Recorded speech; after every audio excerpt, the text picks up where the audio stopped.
This is the IELTS listening test. You will hear a number of different recordings, and you will have to answer questions on what you hear. There will be time for you to read the instructions and questions, and you will have a chance to check your work. All the recordings will be played once only. The test is in 4 parts. At the end of the test, you will be given 10 minutes to transfer your answers to the answer sheet. Now turn to Part 1.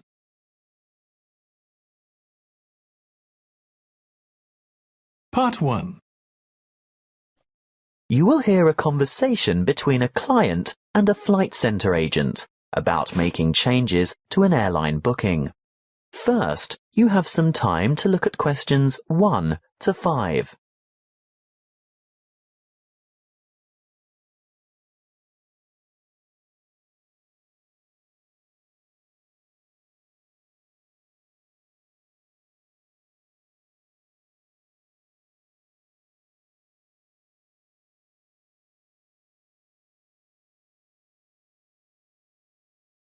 Listen carefully and answer questions 1 to 5.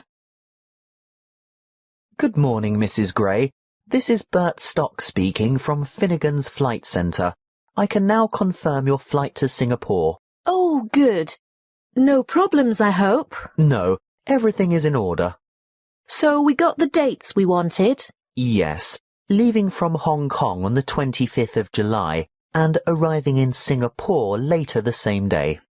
How long does the flight last? Oh, about 3 hours 40 minutes. So we'd get there at... 9:45. In the evening? No, 9:45 a.m. But that means we'd be leaving at... Your flight leaves Hong Kong at 6:05 a.m. So we'd have to check in an hour before that? Mrs. Gray, check-in closes 60 minutes before your scheduled departure.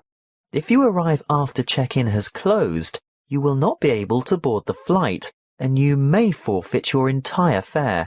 I would strongly recommend that you arrive at the check-in counter at least 120 minutes before your departure time.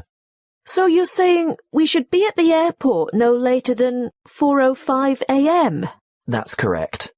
But we'd have to get up in the middle of the night to arrive by that time. Can't we get a later flight? Not on July 25th. Now, there is a later flight on certain weekdays, but not at the weekend. Well, we must go with what we've got then, because we're not at all flexible on the dates because of work commitments. Can I confirm that you want to return on August 7th? Yes, that's the idea. Flight VQ239 will depart from Singapore at 9:20 a.m. on August 7th. Oh, that's a much more civilized time. Tell me, the time zone is the same, isn't it? We don't gain or lose an hour along the way. There's no change in the time zone, so you can expect to be back at around 1 p.m. Does that suit you? Oh, absolutely. I'll have time to unpack before dinner. We're expecting to meet friends at the new seafood restaurant at 8 o'clock. Before you hear the rest of the conversation, you have some time to look at questions 6 to 10.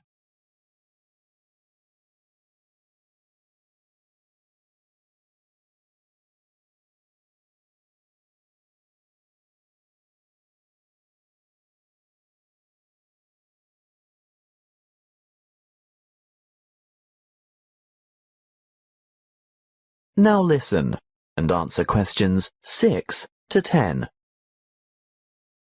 Mrs. Gray, I'll send you all these details by an email or letter of confirmation. Which do you prefer? Well, email is faster, but we've been having difficulties with our internet connection. So, if you could post it out, I'd appreciate that. Now, just 1 or 2 other things to check before final confirmation. You're booked on a Lifelight ticket. What does that mean exactly? Well, you'll only have carry-on baggage. Is that right? Oh, yes, that was the original idea. It's so much quicker not having to wait around at the luggage carousel, but... Yes? Can you remind me of the allowance again? With a Lifelight ticket, you're allowed 10 kilos of hand baggage. I'm not sure that's such a good idea now. Oh? Well, apparently we're going to have to attend quite a few formal functions while we're away, so I think I'm going to need a real suitcase to fit the extra clothes and shoes in. Well, that's not a problem. I can upgrade you to the next level and change your ticket to Easy Flight. There will be an extra charge, of course. How much? $30 per checked-in item of luggage, weighing no more than 22 kilos per item. Well, we'll probably manage with just a single suitcase between the two of us. Is it possible to do it like that? Yes, of course. You can take the Easy Flight option, and your husband can stay with the Light Flight ticket.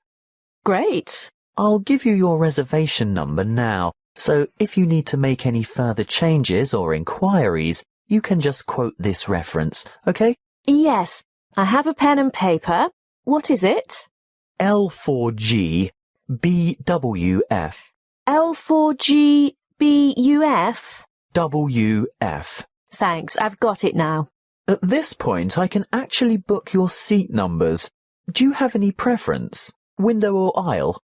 Oh, not by the window, Bert. You see, I'm quite a nervous flyer, and I don't like looking out. What's more, my husband likes a bit of room to stretch his legs. Aisle would be good. Great. That's sorted then. As I said, I'll send you the details, and if you need to talk to the agency again, just quote that reference number I gave you.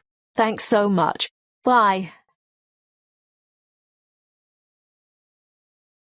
That is the end of Part 1. You now have 1 minute to check your answers to Part 1.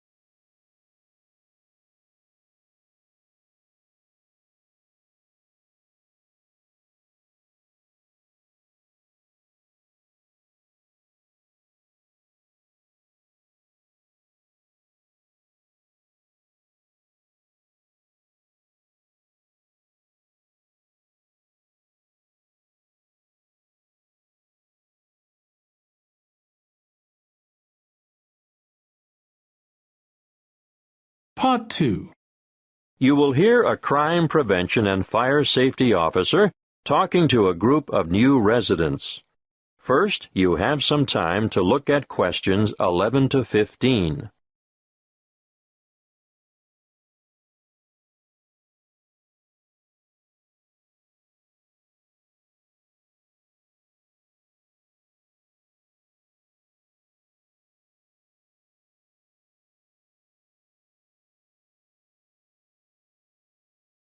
Listen carefully and answer questions 11 to 15. Good evening. Last week, Mr. Jenkins spoke to you about home security. My name is Malcolm Fletcher, and tonight I'm going to talk about personal safety when driving and fire safety in the home. Of course, we shouldn't go around perpetually frightened of all the bad things that might happen to us, but there are some sensible precautions that we should all take to avoid getting hurt. You probably know already that a great number of serious assaults occur in the vicinity of motor vehicles. You should always be alert when walking to your car and check the rear seat of your car before getting in. This is especially important in isolated parking areas or the far corners of major shopping complexes. Now, once inside your car, get into the habit of locking the doors. Always keep the windows up and the doors locked, especially if you're traveling alone.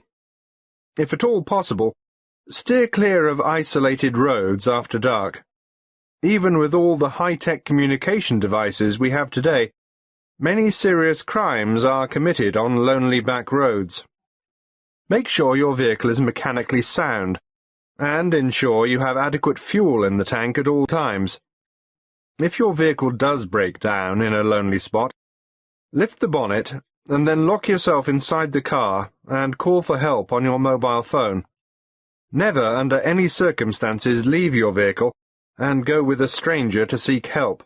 It is better to wait for the police or some other emergency vehicle to stop and offer assistance. Of course, you should never pick up a hitchhiker. Some of the most serious crimes committed in this country have been a direct result of this foolish practice. If you think you're being followed by someone in another vehicle, ideally you should drive to the nearest police station. But if there isn't one within easy reach, drive to the nearest open service station or shop, or the nearest occupied house. Now, we are lucky enough to have a police station in this area. Do any of you know where it is? Look at this map on the screen, and I'll show you how to get to it from the community centre where you are now. Then, when you get home, you can work out how to get there from other directions. From the community centre, go along Bayview Street toward Maiden Avenue. At the roundabout, take the second exit onto Lee Street. Go past the medical clinic, and at the next roundabout, take the first exit onto Moore Street. You should continue on Moore Street until you have passed the little block of shops on the left and the church on the right. Stay on Moore Street until you go over the bridge, and then turn right into Canal Street. You'll find the police station on the corner of Canal Street and Cockleshell Court. Before you hear the rest of the talk, you have some time to look at questions 16 to 20.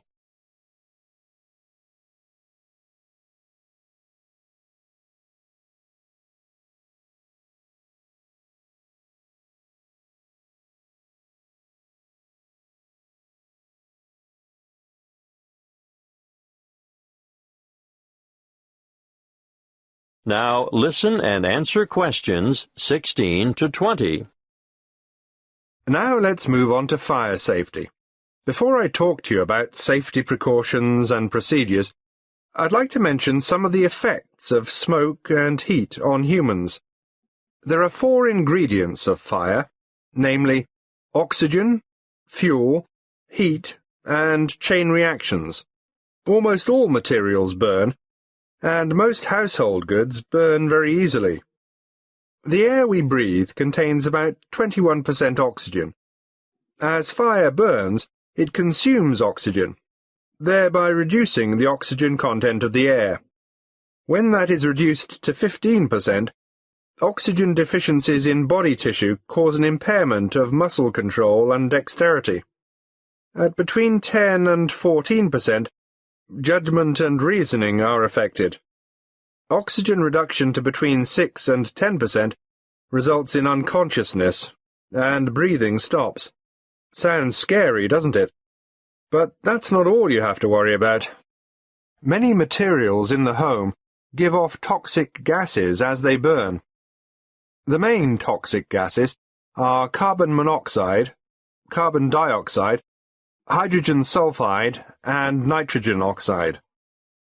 Carbon monoxide is an invisible and odorless gas produced in all fires. It takes up the place of oxygen in the blood, thereby reducing the supply of oxygen to the brain. The effect of carbon dioxide is to increase the heart rate and stimulate the rate of breathing, causing an increase in the intake of other toxic gases, which contributes to, amongst other symptoms, serious oxygen deprivation. Hydrogen sulfide, on the other hand, affects the nervous system, causing dizziness and pain in the respiratory system. It does occur naturally in volcanic gases and hot springs, and it also results from the bacterial breakdown of organic matter. You're probably familiar with it. You know, it has that characteristic odour of rotten eggs. But make no mistake, in large concentrations, it's deadly. Lastly, nitrogen oxide is another extremely poisonous gas at high levels of concentration, which deadens feeling in the throat and lungs, causes swelling in the throat, and a build-up of fluids in the lungs. That is the end of Part 2. You now have 30 seconds to check your answers to Part 2.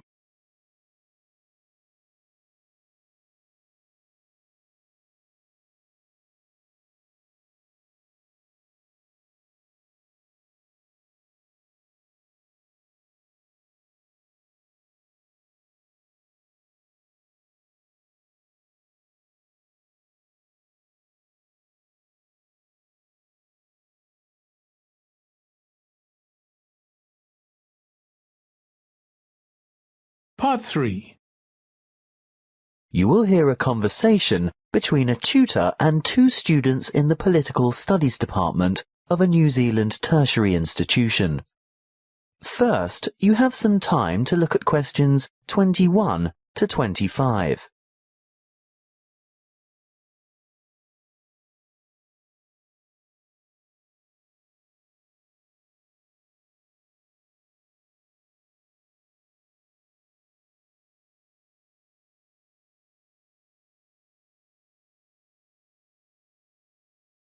Listen carefully and answer questions 21 to 25.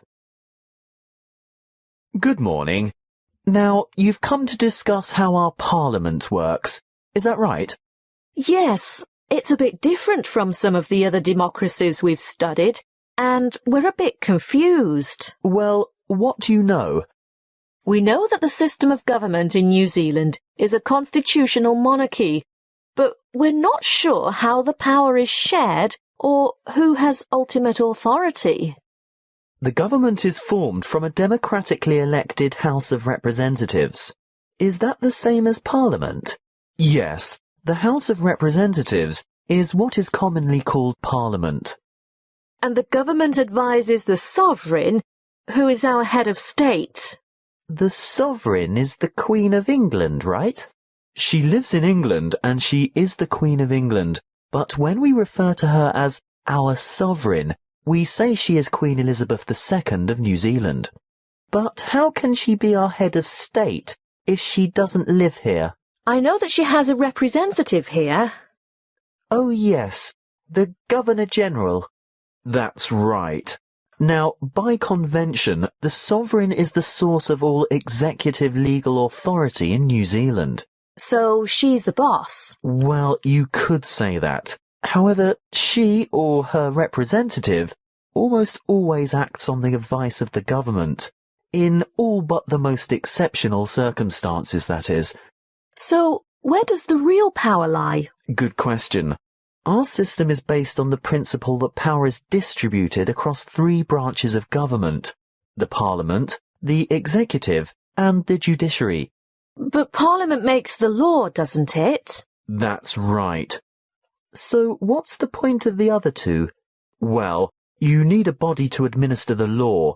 That's the Executive, made up of ministers of the Crown, and the Judiciary interprets the law through the courts.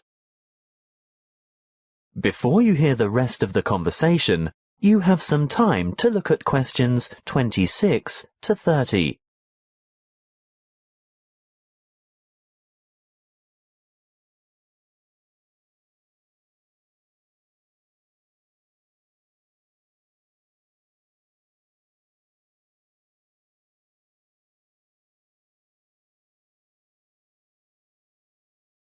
Now listen and answer questions 26 to 30. When I'm watching American legal programs on TV, I always hear people talking about the Constitution and how something is unconstitutional. What exactly is a constitution? It's a document outlining the basic laws or principles by which a country is governed. Do we have one? No. This would actually make a good topic for next semester's debate. There's quite a bit of controversy over that particular issue. New Zealand has no single written constitution or any form of law that is higher than the laws passed in Parliament. OK, I think I've got that. The rules about how our system of government works are all contained in the laws that have been passed by Parliament? Those laws are called Acts of Parliament, but there are also other documents issued under the authority of the Queen and some relevant UK Acts of Parliament. Really? But it's all written down, right? Not exactly. There are several unwritten constitutional conventions as well.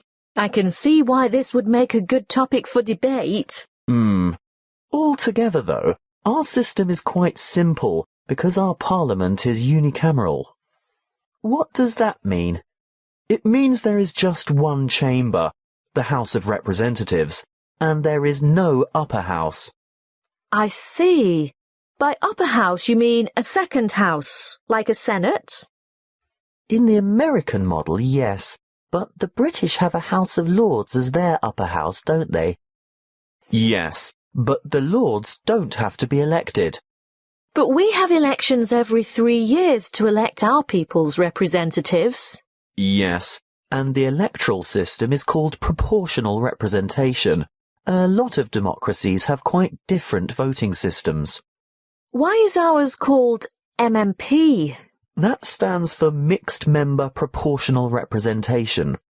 So that's why each elector has 2 votes. Exactly. One for a local Member of Parliament for the particular electoral district you live in, and one for a preferred political party. So that's where the proportional part of it comes in. Political parties are represented in Parliament in proportion to the share of votes each party has won in the party vote in the general election. Any more questions? No, not at this stage. Thank you for your time today. OK. See you in class tomorrow. Bye.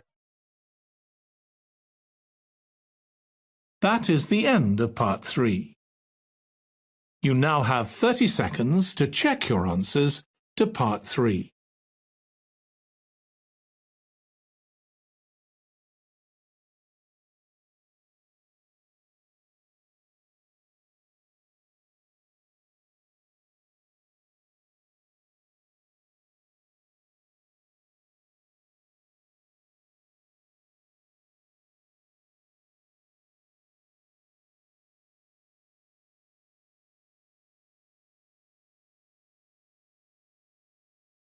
Part 4. You will hear a talk on the topic of decision-making and problem-solving. First, you have some time to look at questions 31 to 40.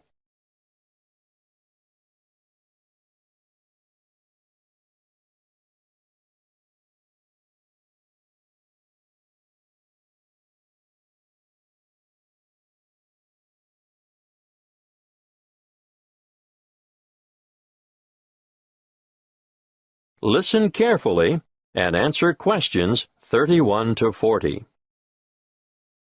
Good morning. Today, as part of your business management course, we're starting a unit on problem-solving skills and decision-making. Let's start with a powerful decision-making technique developed by Edward de Bono in his book 6 Thinking Hats, which you'll find on your required reading list. The method works by compelling you to move outside your habitual ways of thinking. Often, success in business results from rational, positive thinking. But these approaches, used in combination with quite different ones, will improve the overall quality of your decision-making. Now, each thinking hat has a different colour and represents a different style of thinking. Let's start with the white hat. When you're wearing the white hat, you look at the information you have. You look at historical trends and try to analyse them. And you take account of gaps in your knowledge and try to fill them. On the other hand, if you're wearing the red hat, you listen to your gut reaction and instincts. You also try to imagine the intuitive response that other people might have. How would other people, who are unaware of your reasoning and all the facts at your disposal, react? That brings us to the black hat next. Black hat thinking, as its name suggests, is cautious and defensive. And you examine why something might not work. It all sounds very negative, but it is essential to know what the weak points in a plan of action might be. It permits you to alter your approach, eliminate problems, or at least be ready with contingency plans if the worst happens. After all, it is better to spot the fatal flaw and know the risks before you undertake a new enterprise.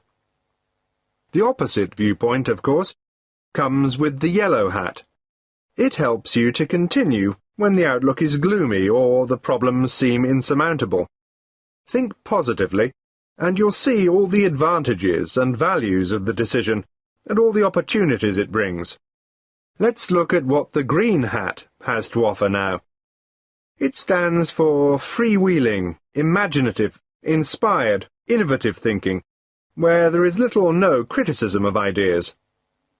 Original solutions to a problem are more likely to arise when you're wearing the green hat. Finally, the blue hat. This is the hat that the person chairing the meeting wears. The blue hat is in charge and organizes the meeting. He or she can point activities in the direction of other colored hats when required. For example, if ideas have dried up, the blue hat will suggest more green hat thinking. If there is too much exuberance and enthusiasm for an idea, the blue hat will ask for black hat thinking to ensure that any possible defects have been addressed. Needless to say, you can use 6 thinking hats by yourself, but it really comes into its own when participants with different thinking styles come together to make a sound decision. Now, another useful way to generate radical ideas or creative solutions to a problem is brainstorming. You're all familiar with the term brainstorming, and I'm sure you've all done it from time to time. But even in well-managed groups, sometimes big egos intimidate less confident participants, who in turn may feel pressured to conform, or are inhibited because of their respect for authority. What I would suggest in this case is a system called the step-ladder technique. If you follow the flowchart on the board, you'll see there are just 5 basic steps. Firstly, members contribute on an individual level. The task is presented to them. They are given time to think and form their own opinions about how to solve the problem. You do this before you get them together as a group. Secondly, you form a core group of just 2 people and allow them time to discuss the topic of concern. In the third step, a third member is added to the core group, but, and this is most important, that third person presents his or her thoughts before having a chance to hear the proposals that have already been put forward. When all 3 have explained their ideas, then they can consider their options collectively. In step 4, the same process is repeated. A word of advice here. Keep the group small to maximize effectiveness. You can limit the numbers to 4, or add more, but I wouldn't go above 7. Not if you want a good quality decision. The last step in the process is to get a final decision, but only after all members have been included and had the opportunity to communicate their ideas. The main benefit of this step-by-step method is to give even the most diffident and quietest people the chance to share their ideas before they can be influenced by others.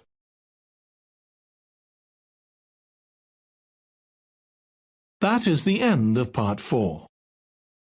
You now have 1 minute to check your answers to Part 4.